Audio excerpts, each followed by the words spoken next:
Hi guys, welcome to Nine Links. This is your host Alex, and today we're looking at Chinese perfume flower or Chinese perfume tree.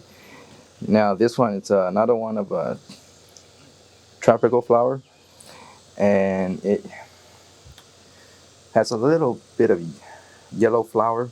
It's not very showy, but let me see if I can zoom in for you real quick. 1 second. It's usually found in Asia. Let's see. Let me zoom in for you. See, that's the flower.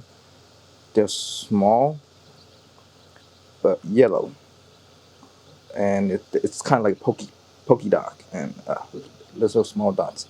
And as you can see up here, there are a lot of new flower buds are forming, and this one is still pretty young. So as you can see, it's even in the smaller form, it'll be blooming.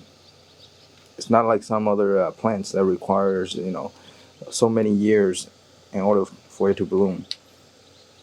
Another good thing about this is that the fragrance, it's very, very pleasant.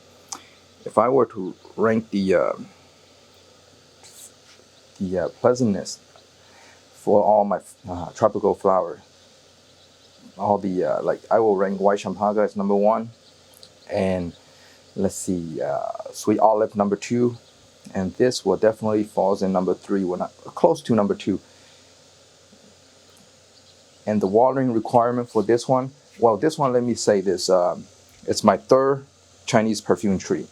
I killed the first two. Yeah, I'll admit it. First one, it wasn't this size. It was a lot smaller than this size. And I planted it in a big pot.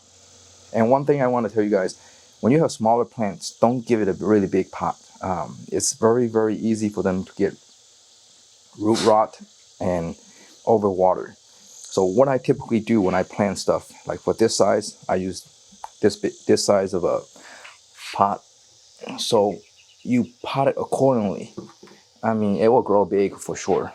And once it does grow big, I'll change it bigger pots. And that's the first lesson I learned when I planted this Chinese perfume tree. The first one that I killed. And the second one, I decided to buy a really big one. It was about 3 times size as this one. It cost me a lot of money, but I got it and I planted it. I watered it. Everything's going good, except I forgot the sunlight requirement for this one is actually full sun. So I put that one in the shade. And again, back then I did not use the slow release fertilizer like this. So I tried out try to encourage it to bloom. But certain plants, you can't really force it to bloom. You can't, actually hurt it. And this plant, it requires a lot of sunlight. But the second one that I got was, I put it in the shade. It didn't get enough sunlight, and then I try to fertilize it, try to encourage it to bloom.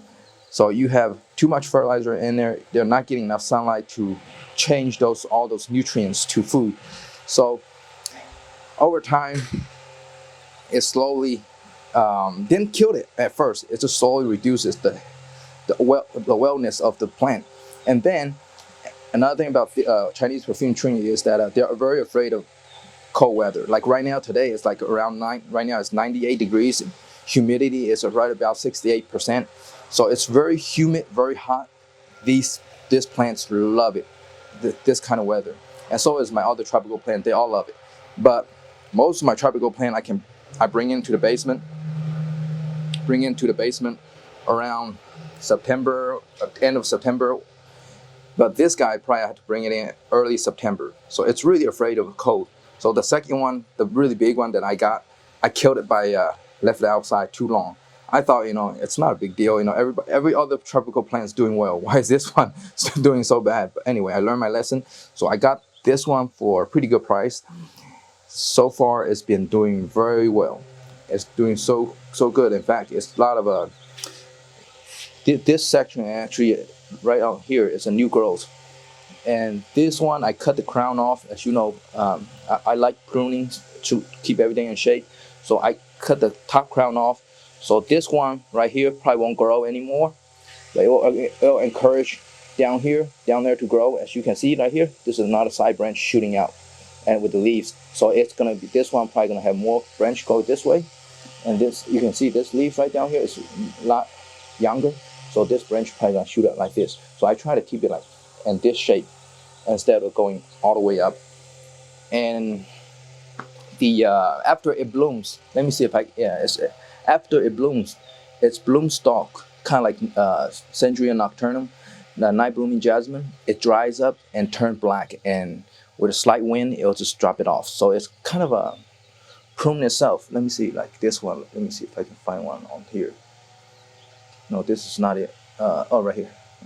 See, I don't know if you can see it. Let me zoom it in real quick. Let me see if you can see it. Let me zoom it right there. See, it's just this little black broom stalk. It falls off.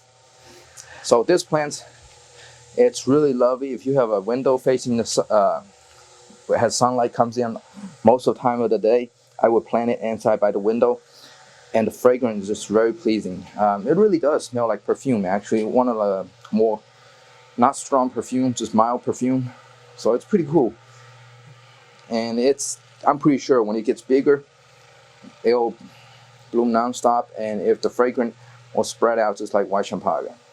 And I love this plant so far. It's a little guy. Sometimes you don't notice until you sit next to it. When the wind carries the fragrance to you, you look at this plant, you think, okay, just little yellow dots. What are those? But the perfume is actually pretty strong. The fragrance is pretty strong. Anyway, that's it for today. Just a small introduction into one of my other tropical plants. And if you like this video, give it a thumbs up, and have a good day, guys.